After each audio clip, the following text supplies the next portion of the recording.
The outpost stank of desperation and stale sweat. A crumbling relic from some forgotten expansionist era, it now pitted the Federation against a fanatical sect that saw themselves as freedom fighters.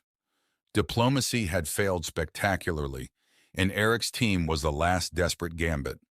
His death would be a staged event as he snuck toward the outpost under the watchful eye of the opposition. Death came in the form of a sniper shot from the enemy, leaving his body sprawled in full view for all to see.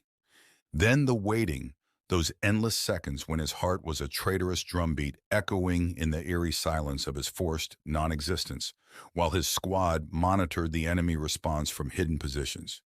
They were counting on shock value, on the psychological blow of the impossible made gruesomely real. Rebirth was as violent as the first time.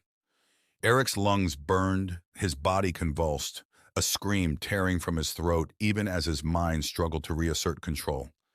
He staggered upright as his body healed, a grotesque spectacle in the harsh light. Predictably, the enemy reacted with confusion that quickly shifted into frenzied determination. He was their focus now, the unnatural creature that defied all logic. What followed was a blur of violence punctuated by flashes of unnatural clarity. Eric's body moved with a speed he didn't recognize, reacting to threats before his conscious mind fully processed them.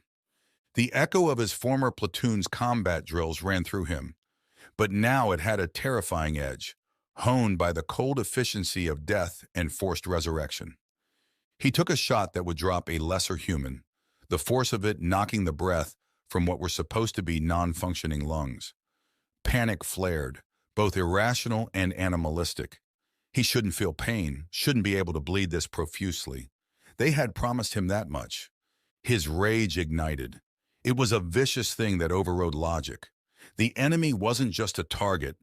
They were the embodiment of this monstrous charade, the reason his existence was reduced to this grotesque dance of violence.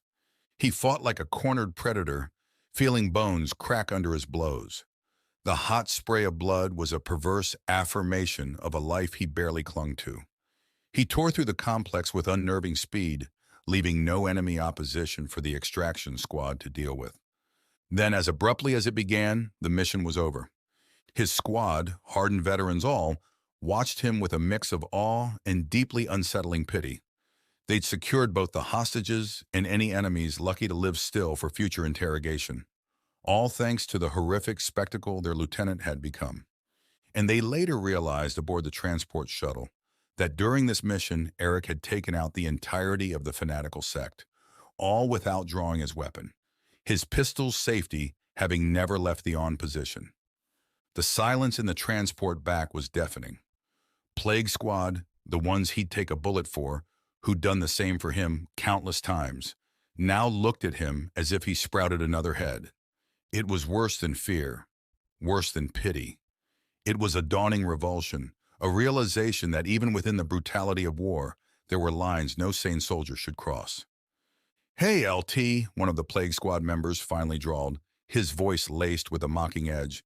"Word is that fancy procedure wiped out all that nanobot tech inside you." The young sergeant smirked, peeling off a glove and removing his canteen.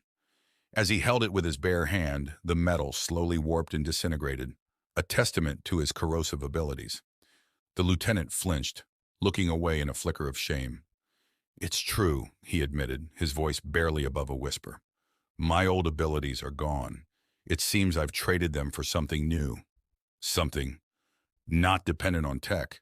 A ripple of disgust ran through the Plague Squad.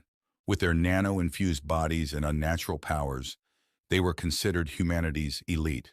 And just like Viper Squad and all other elite squads, their abilities were unique to their team. Even General Thorne had unique implants that made him quite formidable. But this lieutenant, stripped of even the artificial enhancements that defined him, was something else entirely. A freak, an outcast even among their technologically enhanced ranks. The ride home was a suffocating silence, broken only by the soft thrum of their specialized armor. Each averted gaze, each subtle shift in posture, screamed a judgment far harsher than any spoken words. Back in the antiseptic confines of the medbay, Vicar hovered, his usual clinical detachment replaced with a haunted fascination. "The reports," he stammered. "You, your movements. It defies—" Eric snarled, the sound rusty and inhuman even to his own ears. "I'm a complete monster. That's what it defies. That's what you made me." Vikar flinched, the first time Eric had seen that vulnerability in the scientist. "Lieutenant, we—" "Don't!" he cut in, his voice trembling, with a fury he could barely contain. "Every time I'm revived, something breaks inside," Eric snarled, his voice raw in fury. "I wasn't supposed to feel that hit. I shouldn't have bled like any other living thing. I'm falling apart piece by piece, and you all watch." Vikar backpedaled, his usual scientific enthusiasm replaced by a flicker of fear. "Yes," he conceded, his voice barely a whisper, "but your overall injuries, they heal. Each time the cellular regeneration is remarkable." Eric cut him off with a disgusted snort. "Heals? Maybe on the surface, but inside—" He trailed off, unable to articulate the growing emptiness, the feeling of his own humanity crumbling away with each revival. Vikar's gaze met his, and for a moment his facade of detachment cracked. "Perhaps, Lieutenant, maybe I can convince the leadership to commit to additional resources, to find a stabilizer, to mitigate your overall deterioration." The words hung in the air, a desperate promise tinged with scientific curiosity. Hope, that treacherous, fragile thing, ignited within Eric's hollowed-out chest. Was it a lifeline or just another illusion to keep him functioning, to keep him fighting this ongoing war? It didn't matter. He was drowning, and this was a piece of driftwood in the storm. He nodded, his motion stiff. "Do what you can, Vikar." His voice held some genuine gratitude and even a bit of trust, yet it was still a grim acceptance of the twisted bargain fate had handed them both. As time passed, the news of the lieutenant's transformation became the Federation's worst-kept secret. Whispers echoed through the sterile corridors, a mix of awe, disgust, and outright terror. Some high-ranking figures began pushing for the Lazarus Resurrection Project's expansion, seeing a terrifying new weapon in him. Others quietly shuffled funds towards suppressing further research, suddenly aware of the Pandora's box they'd pried open with such reckless abandon. Eric was trapped in a limbo of his own making. Sleep was filled with the faces of his dead platoon and the stunned expressions of the enemies he'd slaughtered. The line between his nightmares and waking life blurred. He started to find a perverse solace in the missions. In those moments of forced death and monstrous rebirth, there was a chilling clarity. The part of him that screamed in defiance was slowly but inexorably being drowned out, leaving behind a weapon far more lethal than they'd ever envisioned. The Eric Lawson who'd stepped up for this grim experiment was dying along with each forced death. In his place was a creature forged in the crucible of the Lazarus Project, a creature the Federation would use until there was nothing left. The sterile med bay smelled faintly of ozone and despair. Eric stared out the viewport at the endless expanse of black, a million pinpricks of light failing to pierce the hollowness that gnawed at him. He was a ghost in a machine, a living paradox. The Lazarus Project, once a whisper in hushed briefings, was now a horrifying reality. And he, Lieutenant Eric Lawson, the hero-turned-monster, was its unwilling champion. The door hissed open, admitting a gaggle of nervous recruits, fresh faces untouched by the horrors that had become his grim reality. Guilt twisted in his gut like a rusty blade. They were young, barely out of basic, their eyes wide with a mix of hero worship and raw terror. General Thorne, ever the stoic leader, cleared his throat, a look of disappointment on his face. "Lieutenant Lawson," he began, his voice heavy with something akin to regret. "Meet your new squad. These are the first official recruits for the Lazarus Resurrection Project, now designated as Project Phoenix." A flicker of unease crossed Eric's face. Phoenix, a mythical creature reborn from the ashes. It felt like a cruel joke. He forced a semblance of a smile for the new arrivals. "Welcome aboard," he began, his voice a rusty echo. "This isn't basic training anymore. Here you die. A lot. But you get back up every time. That's the deal." The raw recruits shuffled nervously. A blonde girl, barely out of her teens, met his gaze, her eyes mirroring his own gnawing fear. He looked at her name tag, and shock washed over his face. Before Eric could confirm his suspicions, General Thorne had already left. As Eric took the time to survey his new recruits, he realized he saw himself in them, a reflection of his misplaced patriotism, his desperate hope that this morbid sacrifice would have some meaning, that moving forward with the project would make a genuine difference in the galaxy. Project Phoenix was a gamble, a last-ditch effort to tip the scales in a war that had dragged on for decades.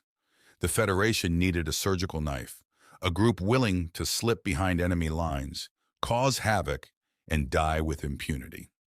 As they were officially called, the Phoenix Squad was born from desperation and a healthy dose of moral ambiguity. The proposition had rankled Eric. Leading others into this twisted existence felt like a betrayal of their humanity, a further descent into the abyss he already inhabited. But then, amidst the grim promises and justifications, came the unexpected glimmer of hope. The Federation, desperate for success, had thrown everything into finding a solution. With hushed urgency, they promised that Project Phoenix wouldn't just be a throwaway squad. The Federation had Vicar working on a stabilizer, a way to mitigate the horrific deterioration he'd endured, a way to make the deaths cleaner and less unbearable. Perhaps they even hinted at a way to reverse the process altogether. It was a dangling carrot at the end of a stick, a desperate pact with a devil who offered the illusion of control. But for Eric, the chance to reclaim a semblance of his humanity, to spare these new recruits the same agonizing descent, was a flickering ember in the suffocating darkness. He choked back his disgust and agreed, because if he disagreed, they would easily get someone else to lead these new recruits into the lion's den. The first few training sessions were brutal affairs. The recruits, kitted out in sleek black armor, faced simulated scenarios with unflinching resolve. Yet they couldn't hide the tremors in their hands or the raw fear in their eyes when the death sequence initiated. Eric watched them with a detached coldness that terrified even him. He was a teacher now, schooling them in the grim art of dying and coming back. The first real mission was their dance with death, a heavily fortified enemy base on a remote moon, near impenetrable shields, and intel suggesting a bioweapon prototype in development. Everyone knew that the mission had a 0% chance of troops coming back alive. But with the Phoenix Squad, the promise of death would turn out to be just another Tuesday.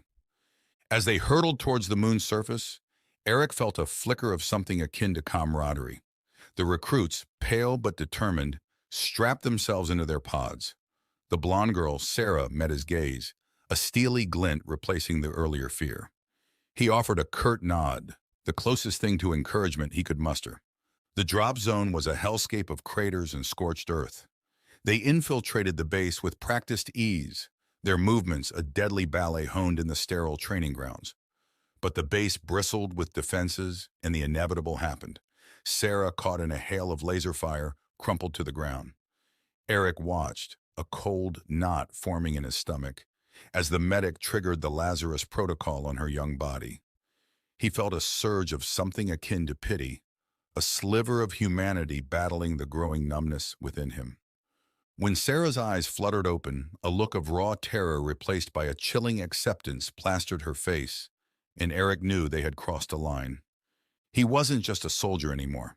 He was a shepherd of the damned, leading them on a path of endless death and resurrection, a wraith king at the helm of an undead army.